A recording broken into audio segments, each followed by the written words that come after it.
Hi warriors, back again for another art class with Miss Adams. I sure miss you guys, but I have loved seeing your artwork. So today we are going to stick to the farm and we're going to visit an animal that you see not just on farms but all over Oklahoma, the duck. You guys have seen ducks before. We are going to draw a boy duck today. And you know how I know he's a boy duck? Because he's nice and bright colored. The boy ducks actually have these really bright colored green heads and a little bit brighter bill, and they have some blues and some browns and fun colors on their back. We'll talk about that in just a minute, but we're going to draw this boy duck today. So he's floating in the water and he's just hanging out. We're just going to go ahead and show the duck's head and body, and then we're not going to draw the bottom part because his little legs are swimming underneath the water, but you don't see them. So it's a little bit different today. I want your paper sideways today, friends. Make sure that your paper is sideways today, not up and down tall. He's a little bit easier to fit on the paper if it's sideways. So we're going to start a little bit over, not right in the middle, but a little bit over. And we're going to start with that duck's eyeball. So I'm just going to make a circle for his eyeball.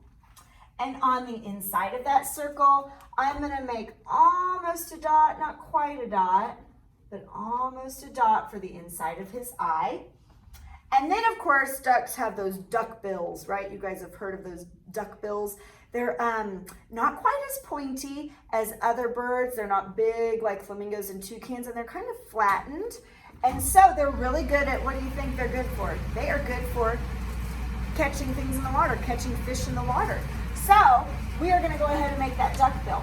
Now look, I'm going to make this curved line for the duck bill where the duck bill touches the head. So I'm going to look at the top of the eye and I'm going to go over just a little ways. I'm going to make this curved line down. So I'm going to look at the top and go over a little ways, and I'm just going to make a curved line that comes down for my duck bill. Then I'm going to make it curve down and forward for however long you want. Now again, he's not a toucan. He doesn't have a super long bill. So but it is a little bit longer than some other birds. So I'm just going to swoop it down, curve it down, however long I want my duck bill to be. And then I'm going to go ahead and make it touch from the back to the front. And look, a lot of times you can see a little bit of a curve on the end. Right here you can see that I have a little bit of a curve. If yours is not curved and it just touches, that's fine, guys, no big deal. But I'm just going to go ahead and make a curve forward and touch. A lot of times you also see a little bit of black or dark on the end of the duck bill. There's just like this little dark patch right there. And so I could even take my whatever you're drawing with and just make it dark on the edge. That's a super realistic detail that's going to make your duck look even more like a real duck. They also have these nostrils kind of up here towards the top. I'm just going to make this kind of flat dot like that to show his nostril. Okay, so we've got our duck bill. Now we're going to make the head. So I'm going to start from the tip top of my duck bill, and I'm going to make a curved line that comes over the eye and stops. So I'm going to start here at the tip top. I'm going to make it over the eye, and it's going to stop. Then I'm going to make this line for the bottom part of his head. It's just going to curve over just a little ways, guys. Look, just a little ways, not too far. It certainly doesn't curve all the way over and touch. It just comes over a little ways. Now, he's got kind of a longer neck than like you or me, but it's not long like a flamingo. And it has sort of a curve to it. And again, they use that neck. It does kind of curve and it kind of moves really easily because they're trying to catch things under the water. So we're going to go ahead and show a little bit of a curve back and down. Watch. Starting right here at the end of this line, I'm going to make it curve back and up just a tiny ways, and then it's going to start to curve down, and then I'm going to stop. I'm going to make this line about even. So I'm going to make this line start to curve down, and it's going to stop just about the same length, okay? We don't have rulers. It's not going to be perfect. Just kind of guess. No big deal. Then look where his chest is. See how there's a nice curve forward to his chest. So I'm going to start here and I'm going to curve it forward and it's going to come down a little ways. So I'm gonna curve it forward a little ways, and it's gonna start to come down and back. And then I'm gonna stop, because look, we've run into the water, so we're not gonna see the rest of his chest going down to his belly. We're just gonna leave it for right now, okay? Now, wherever I stopped this line, I'm gonna make a curve that comes back for his wing. Now look, his wing is just about as big as his body is. He's got his cute little duck tail sticking out, but his wing is just about as big. So if I make a wing that's this big, he's gonna have a teeny tiny little body. If I make a wing all the way off my paper, you won't see his tail feathers. So just kind of think about it. And like we always say, if you want to trace it first just with your finger to decide how big you want it, maybe that's too small, so maybe I want it this big. You kind of, that way it makes your brain tell your hand what to do a little bit easier. So we're gonna start at this line, and I've traced out with my finger. I know how big I want it. I'm gonna curve it back, and then it's gonna start to curve down. And then look, there's a little bit of a flip up. It curves just a little bit on the end, a little bit more up like that for the wing. Then, starting right here, again, the same spot, I'm gonna do the same thing. I'm gonna curve it down. This time, it's gonna curve up and just touch, just disappears, okay? Then we are gonna go ahead and show that little duck tail. See this cute little duck tail sticking out? And their duck tails a lot of times have some sort of cool color to it. They're sort of bluish or purplish, and they have like this cute little flip up. So not at the end of this point, but down just a little bit. I'm gonna go ahead and make another little curve line, and it flips up a little bit, and it comes back down, and watch. Its skinny comes back down, it doesn't touch. I'm just gonna leave it. And then there's a little curve down for his rear. So we're just gonna go ahead and curve it down and stop. Now, let's go ahead and draw the water, so we were kind of on the same page, and then we're gonna add the details to the feathers.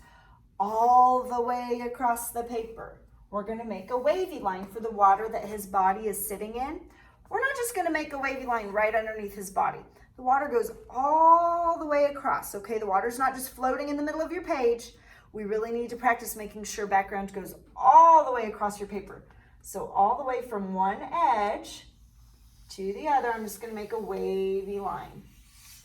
Oh, now look, my wavy line doesn't touch my duck right here, so I just need to make my duck a little bit longer. I just need to make that a little longer. Make sure the duck lines here and here, make sure they touch that wavy line. And now we've got a duck sitting in water. Let's go ahead and add some detail to the duck's wing. Up here, I'm gonna come back just a little bit, and I'm gonna make a curve line that comes down, and it's just gonna kind of curve up and touch. Wherever you want it to touch, it doesn't matter. Then, from the line I just made, I'm gonna make another curve line that comes down and touches. And you can see a little bit of the longer feathers on his wing, on the edge of his wing. You can see a little bit of those longer feathers. That's the feathers they use to fly. They're called pinion feathers.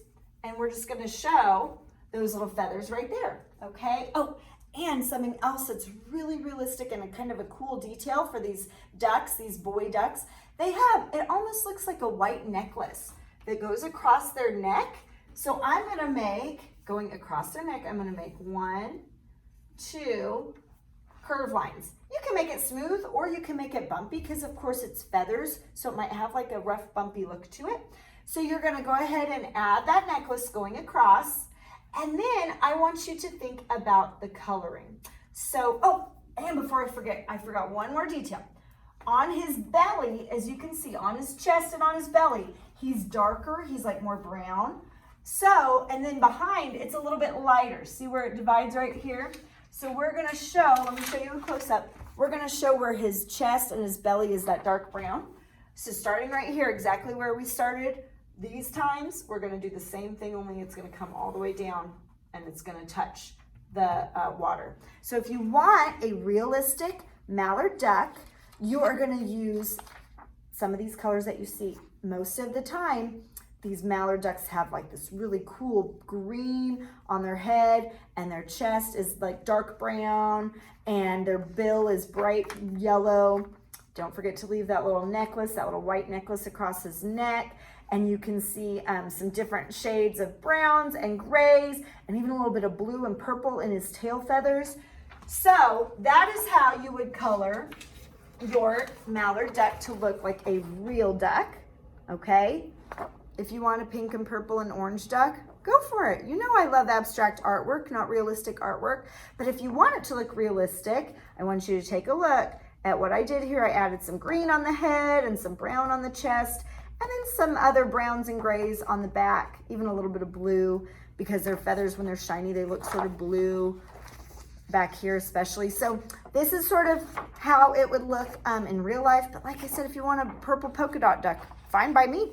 Oh, and one more thing that I want you guys to do is you could add, this is another very realistic detail, on the water, you could add a few wave lines. See how just here and there, I'm gonna show some wavy lines. You could add that in your water and see how that looks more like it's rippling, like it's real water. And then some of you might remember that when you are coloring, if I take a darker and I go on top of my wave lines and I just sort of outline, and Miss Adams is rushing through, take your time, don't scribble. But if I show like a darker and then I color on top a little bit lighter, that's gonna look super realistic. That's gonna show the shadows of those ripply waves. So that's an artist trick that you can remember. For the background, of course, you can do anything if you want a sun and some clouds, or if you want just, I did again more of sort of a pink, and it almost looks like the sun's about to set. You could definitely do something like that, okay? But I cannot wait to see your ducks. I have been blown away with your artwork, warriors. You guys have done an amazing job. I am so proud of you. It's my favorite thing to do is to sit and look at your artwork. And so I can't wait to see your ducks. I want you to take your time. I want you to color it in nice and solid. If you are at grandma's house or daycare and you don't have your crayons with you, at least draw it and take a picture so I can see your drawing. That's totally fine. But if you have your crayons, I want you to work really hard coloring, and I can't wait to see what you do, okay? I miss you guys. I love you all. I hope you're safe and healthy, and I will see you soon. Bye, warriors.